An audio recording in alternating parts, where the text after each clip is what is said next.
Sir Isaac Newton, जिनका जन्म 1645 में हुआ था, एक महान भौतिक विज्ञानी और गणितज्ञ थे। उन्होंने कैलकुलस का विकास किया और ऑप्टिक्स में महत्वपूर्ण योगदान दिया। उनकी सबसे प्रसिद्ध कृति प्रिंसिपिया मैथमेटिका ने शास्त्रीय यांत्रिकी की नींव रखी। न्यूटन के काम का विज्ञान और इंजीनियरिंग पर गहरा प्रभाव पड़ा है। उनके गति के नियम किसी वस्तु और उस पर लगने वाले बलों के बीच के संबंधों का वर्णन करते हैं। न्यूटन का काम मानवीय जिज्ञासा और ज्ञान की खोज की शक्ति का प्रमाण है। उनका प्रभाव एरोस्पेस इंजीनियरिंग से लेकर रोजमर्रा की तकनीकों तक विभिन्न क्षेत्रों में देखा जा सकता है। न्यूटन के काम ने वास्तव में हमारी दुनिया को बदल दिया है। न्यूटन का गति का पहला नियम कहता है कि विराम अवस्था में कोई वस्तु तब तक विराम अवस्था में ही रहेगी और गतिमान वस्तु तब तक गतिमान रहेगी जब तक उस पर कोई असंतुलित बल न लगाया जाए। एक मेज पर रखी किताब की कल्पना करो। वह तब तक विराम अवस्था में रहेगी जब तक कोई उसे उठा न ले या धक्का न दे। अब अचानक ब्रेक लगाने वाली कार के बारे में सोचो। अंदर बैठे यात्री जड़त्व के कारण आगे की ओर बढ़ते रहेंगे। जड़त्व पदार्थ का एक मूलभूत गुण है। चाहे कोई वस्तु विराम अवस्था में हो या गतिमान, वह अपनी वर्तमान अवस्था को तब तक बनाए रखेगी जब तक उस पर कोई बाहरी बल न लगाया जाए। न्यूटन का गति का दूसरा नियम बताता है कि बल और त्वरण कैसे संबंधित हैं। यह कहता है कि किसी वस्तु का त्वरण उस पर लगने वाले कुल बल के समानुपाती होता है और उसके द्रव्यमान के व्युत्क्रमानुपाती होता है।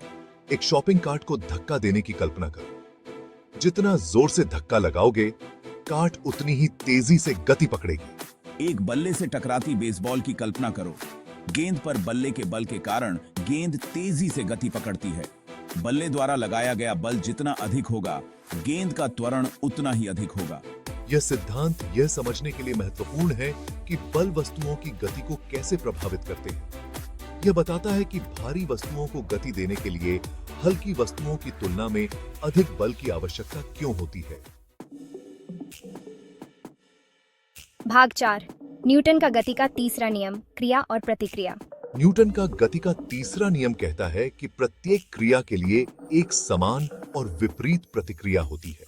जब आप ट्रैम्पोलिन पर कूदते हैं तो आप ट्रैम्पोलिन पर नीचे की ओर बल लगाते हैं। क्रिया, ट्रैम्पोलिन बदले में आप पर ऊपर की ओर बल लगाता है।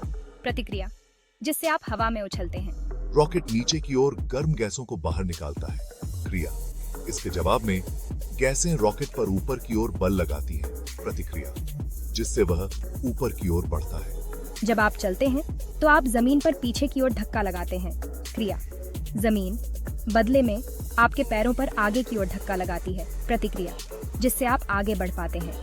यह सिद्धांत यह समझने के लिए मूलभूत है कि वस्तुएं एक दूसरे के साथ कैसे परस्पर क्रिया करती हैं। भाग 5, न्यूटन के नियमों के वास्तविक दुनिया के अनुप्रयोग।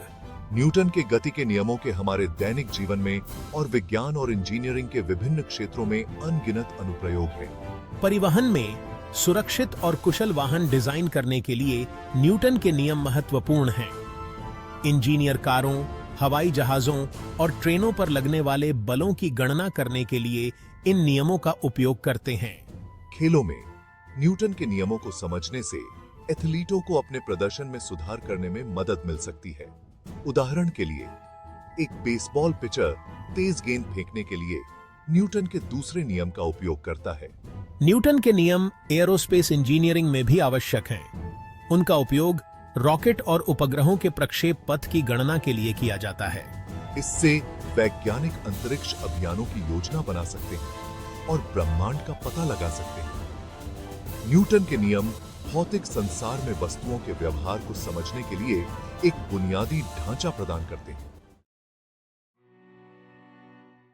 भाग 6, निष्कर्ष, न्यूटन की स्थायी विरासत। सर आइजैक न्यूटन के गति के नियमों ने भौतिक संसार की हमारी समझ में क्रांति ला दी है। सरलतम गतियों से लेकर अंतरिक्ष यान के जटिल प्रक्षेप पथ तक न्यूटन के नियम गति को समझने का आधार प्रदान करते हैं। न्यूटन की विरासत विज्ञान के दायरे से आगे तक फैली हुई है। वैज्ञानिक जांच के लिए उनके कठोर दृष्टिकोण ने शोधकर्ताओं की पीढ़ियों को प्रेरित किया है। उनका काम आज भी वैज्ञानिकों और इंजीनियरों को प्रेरित करता है। अवलोकन और प्रयोग पर उनका जोर वैज्ञानिक पद्धति की आधारशिला बना हुआ है। भौतिकी और गणित में उनके योगदान ने हमारी आधुनिक दुनिया को आकार दिया है। न्यूटन के नियम ये समझने के लिए मूलभूत हैं कि वस्तुएं कैसे चलती हैं और कैसे परस्पर क्रिया करती हैं। आपको ये वीडियो अच्छी लगी तो लाइक जरूर करना और अपने दोस्तों के साथ शेयर भी। और ऐसे ही मजेदार वीडियोस के लिए सब्सक्राइब बटन दबा दो। देखने के लिए शुक्रिया।